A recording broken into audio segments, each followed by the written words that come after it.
기독교는 감사하는 종교입니다. 신앙생활은 감사로부터 시작됩니다. 하나님께서는 우리 모두에게 크신 은혜를 베풀어 주셨습니다. 이 은혜의 깨달음이 있을 때에 신앙생활을 시작하게 되는 것입니다. 그러므로 그리스도인의 감사는 믿음의 척도와도 같습니다. 믿음의 수준과 감사의 수준은 비례하게 됩니다. 믿음의 사람이 감사하게 되고 감사가 많은 사람이 믿음의 사람이 될 수가 있습니다. 그래서 신앙생활에서 감사가 사라지게 되면 영적인 빨간불이 켜진 것과도 같습니다. 주변을 살펴보세요. 감사한 사람은 더 풍요로운 삶을 살아갑니다. 그러나 원망하고 불평하는 사람은 결국에는 불행해집니다. 왜 그렇습니까? 감사가 사라지면 그 자리에 원망과 불평이 들어오게 되고 원망과 불평이 많아지게 되면 결국 마귀의 종노릇을 하기 때문입니다. 영국의 성경 주석가인 매튜 헨리는 감사는 더하기와 같다, 그렇게 말하면서 감사는 더하기와 같아서 모든 것에 감사하면 거기에 하나님의 축복이 더해진다. 어떤 일이든지 어디에서든지 감사하면 플러스의 축복이 주어진다. 그러나 반대로 원망과 불평은 빼기와 같아서 있는 것까지 빼앗기고 만다고 했습니다. 그렇습니다. 원망과 불평은 있는 축복까지 빼앗기는 미련한 일이 됩니다. 그러나 감사는 하나님께서 주시는 복을 더해가는 플러스의 축복을 받는 비결입니다. 그럼에도 불구하고 교회 안에는 교회를 오래 다니면서도 감사, 헌신이라고 하는 말을 들으면 알레르기 반응을 일으키는 사람들이 있습니다. 우리는 신실한 마음으로, 진실한 마음으로 하나님의 은혜에 감사하는 믿음의 사람이 되어야 할 줄로 믿습니다. 오늘의 본문은 추수감사절에 적합한 말씀입니다. 오늘의 본문은 모세가 죽음을 앞두고 마지막으로 이스라엘 백성들을 다 모아놓고 유언의 말을 남기는 그런 구절의 말씀입니다. 모세는 백성들에게 이르기를 너희가 가나안 땅에 들어가거든 농사를 지어서 얻는 첫 열매, 그 첫 열매를 예물로 드려서 하나님의 은혜에 감사하라고 당부하고 있습니다.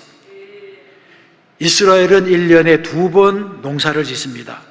첫 수확은 늦봄인 5, 6월에 그때 거두는 밀과 보리입니다. 가을에는 9월과 11월에 포도, 무화과, 감람나무 열매 등을 거둡니다.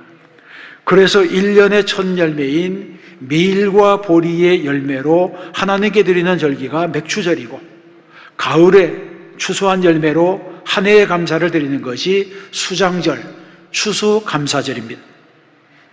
하나님께서는 이스라엘 백성들에게 가나안 땅에 들어가거든 첫 열매를 거두면 내가 오늘 당신의 하나님 여호와께 아뢰나이다, 이렇게 말하면서 첫 소산의 예물을 하나님의 전에 가져가서 제사장들의 손에 드리고 그동안 베풀어 주신 하나님의 은혜를 기억하며 하나님께 감사의 신앙 고백을 드리라고 명령했습니다.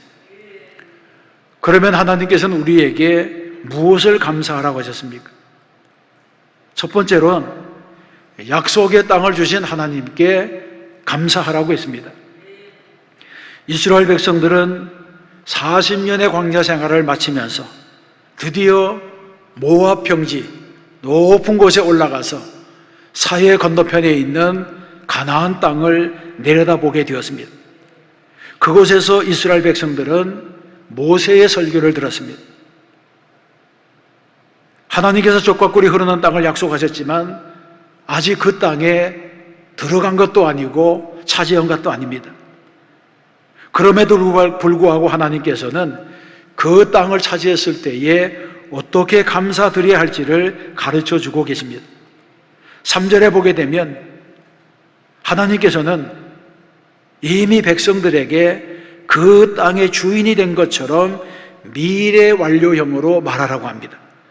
내가 여호와께서 우리에게 주시겠다고 우리 조상들에게 맹세하신 땅에 이르렀나이다, 이렇게 말합니다.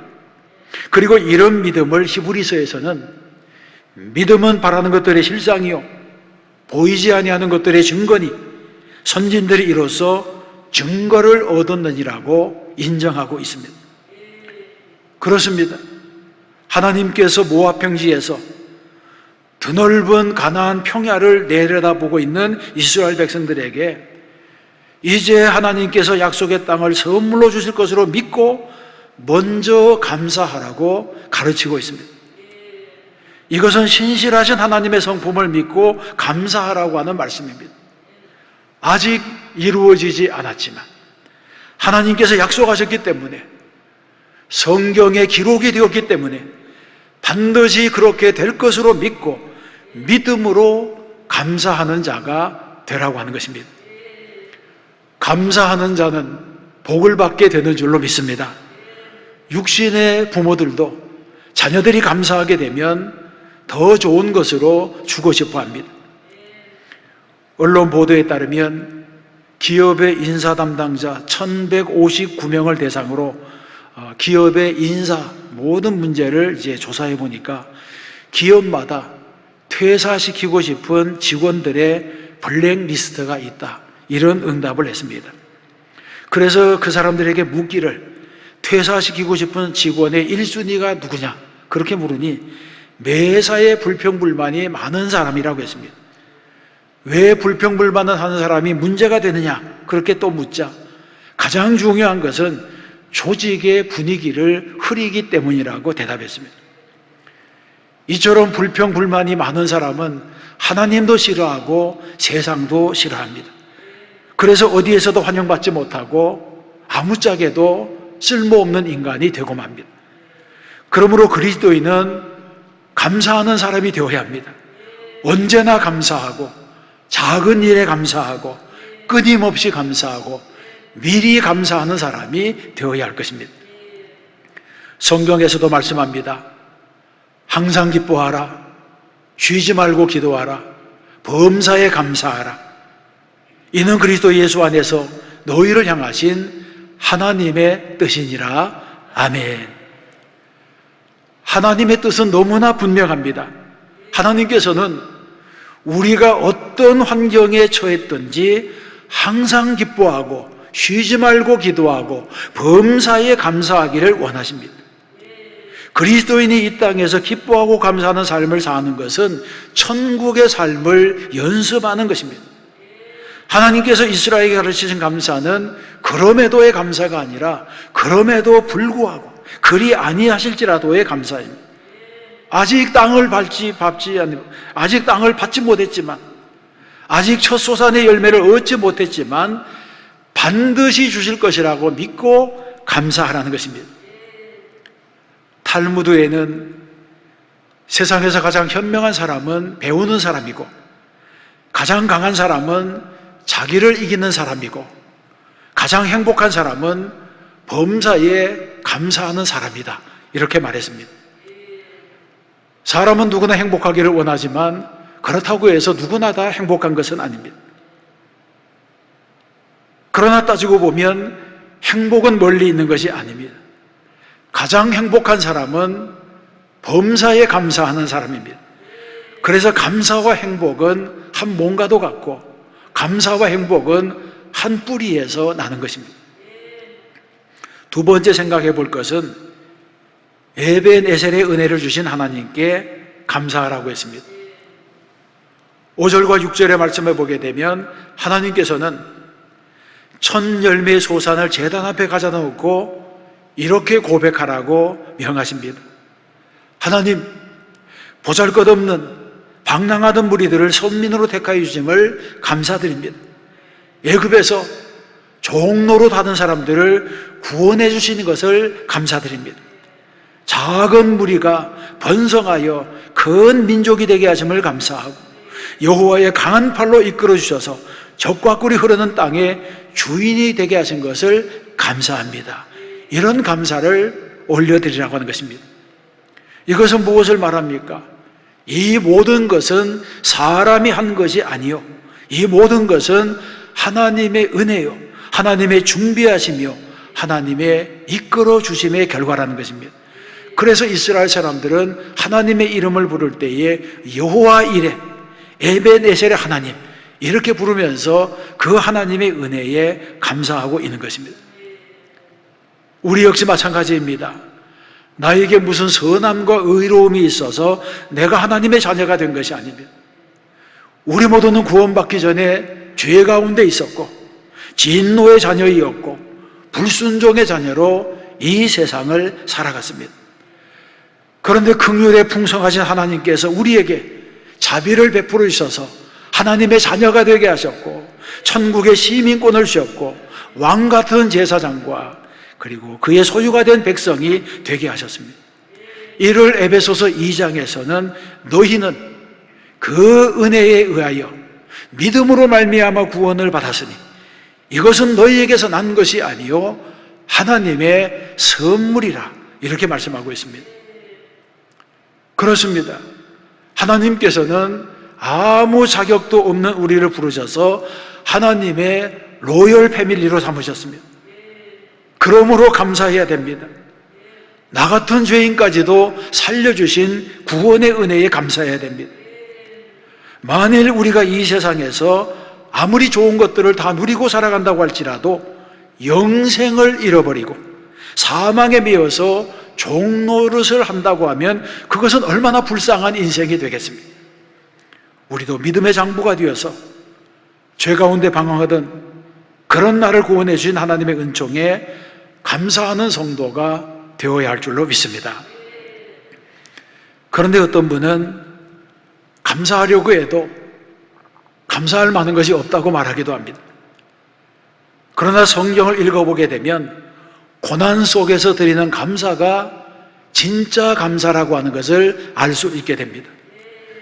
욥은 극심한 고통 속에 있었을 때에 이렇게 고백했습니다.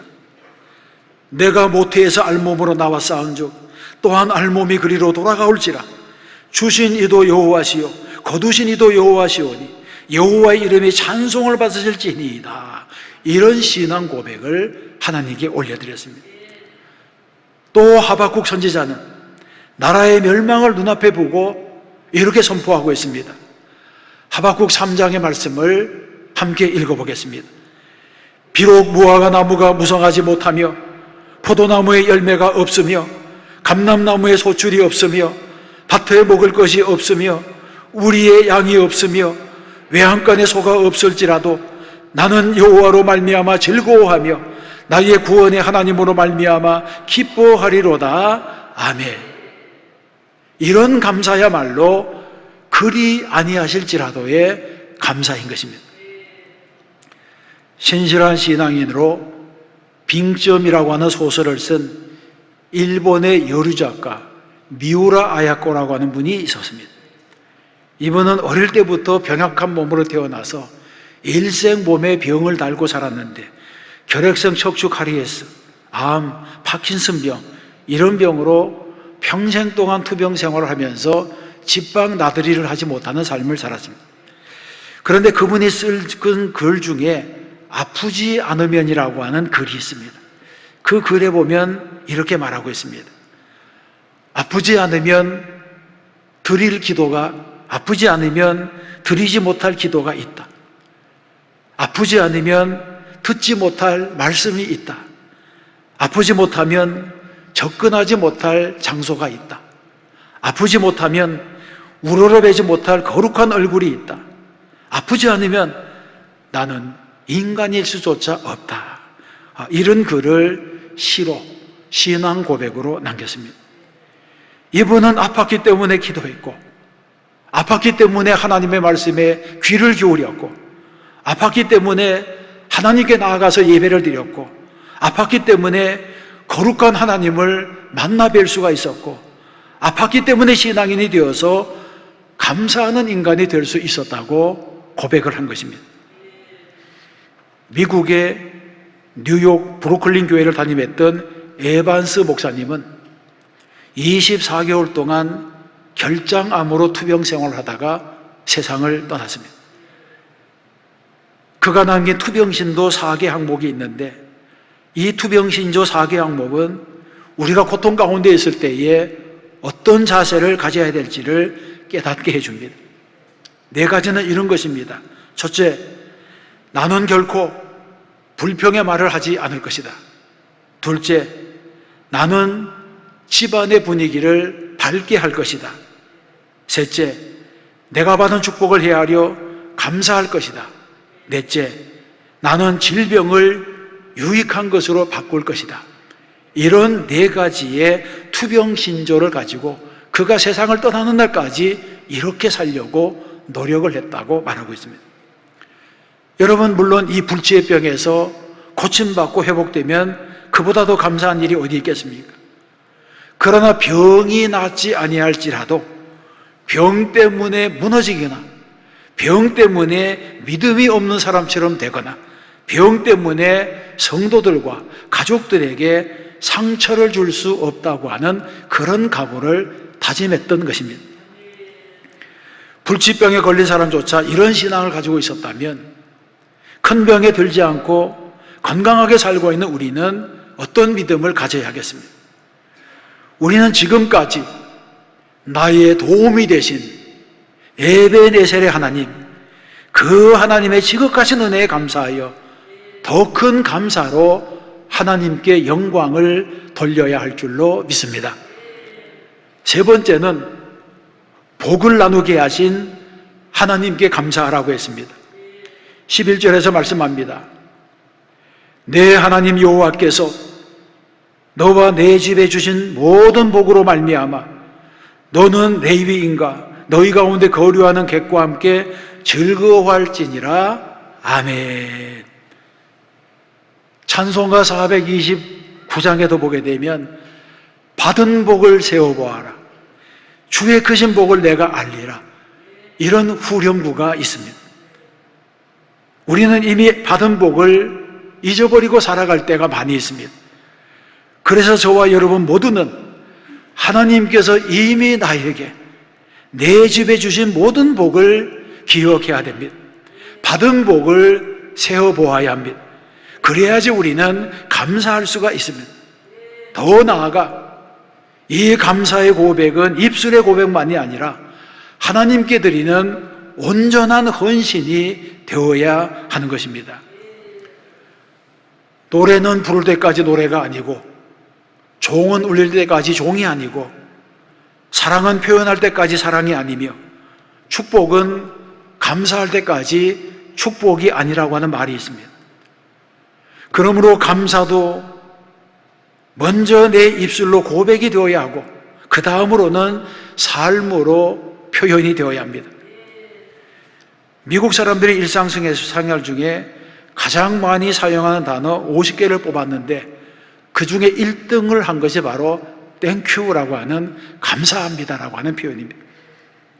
실제로 서구인들은 입에 감사합니다라고 하는 말을 달고 살아가고 있습니다.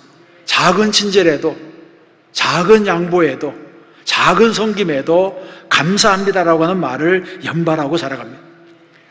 그런데 우리는 어지간해서는 감사하다는 말을 잘하지 않습니다. 감사가 부족한 백성입니다. 그래서 믿는 사람들로부터 감사의 말을 더 많이 하도록 노력해야 됩니다. 사도 바울이 에베소서에서 말씀하기를 누추함과 어리석은 말이나 회롱의 말이 마땅하지 아니하니 돌이켜 감사하는 말을 하라, 이렇게 말씀했습니다. 보통 사람들이 성인이 되면 평균 26,000여 개의 단어를 사용한다고 합니다. 그런데 26,000여 개의 단어 가운데 사람을 가장 기쁘게 하는 단어는 감사하는 단어, 감사합니다라고 하는 단어라는 것입니다. 하나님께서도 말씀하시기를 너희 말이 내 귀에 들린 대로 내가 너희에게 행하겠다고 말씀했습니다. 그러므로 감사하는 말을 하는 자에게는 감사가 넘치고 은혜가 넘치고 축복이 넘쳐납니다. 반면에 원망과 불평을 하는 사람들은 원망과 불평을 심기 때문에 더 많은 불경거리를 찾아내게 됩니다. 그래서 결국에는 그 마지막에 불행한 인생으로 끝나고 만다는 것입니다. 성도 여러분, 여러분은 지난 1년 동안에 이루신 것이 있습니까? 그렇다면 하나님의 말씀을 기억해야 됩니다. 신명기 8장에 보게 되면 내 하나님 여호와를 기억하라. 그가 내게 재물 얻은 능력을 주셨음이라. 이렇게 말씀합니다. 내가 얻은 모든 것들은 하나님께서 내게 복을 주신 결과라고 하는 것입니다. 또 신명기 11장에 보게 되면 여호와께서 너희의 땅에 이른 비 늦은 비를 적당한 때에 내리시니니 이렇게 말씀합니다. 하나님께서 형통하게 하셨다는 것입니다. 이 사실을 믿으시기 바랍니다. 그래서 이런 하나님께 감사를 드리는 절기가 바로 추수감사절입니다. 그러면 감사하는 사람은 어떤 복을 받습니까? 먼저 감사하는 사람은 구원을 받습니다. 누가복음 17장에 보게 되면 예수님께서 10명의 문둥병자를 고치셨습니다. 그때 10명 중에 사마리아 사람 한 사람만이 예수님께 돌아와서 감사를 드렸습니다. 그러자 예수님께서 10명이 다 고침을 받지 아니하였느냐? 그 9은 어디 있느냐? 그렇게 말씀하시면서 일어나 가라. 내 믿음이 너를 구원하였느니라. 이렇게 말씀하시면서 돌아온 사마리아 사람을 축복했습니다. 이 사람은 육신의 질병도 고침받았지만 영혼까지도 구원받는 복을 얻게 된 것입니다. 두 번째, 감사하는 사람은 사랑을 받습니다. 마태복음 26장에 보게 되면 향유 옥합을 깨뜨려서 예수님의 발에 부은 여인의 모습이 있습니다. 이때 사람들은 이 여인을 비난했지만 예수님께서는 말씀하시기를 내가 진실로 너희에게 이르노니 온 천하에 어디서든지 이 복음이 전파되는 곳에서는 이 여자가 행한 일도 말하여 그를 기억하라고 하셨습니다. 주님께서 이 여인을 칭찬하시면서 극진히 사랑해 주셨다는 것입니다. 세 번째, 감사하는 사람은 축복도 받습니다. 누가복음 6장에 보게 되면 주라 그리하면 너희에게 줄 것이니 곧 후일이여 누르고 흔들어 넘치도록 하여 너희에게 안겨주리라고 말씀했습니다.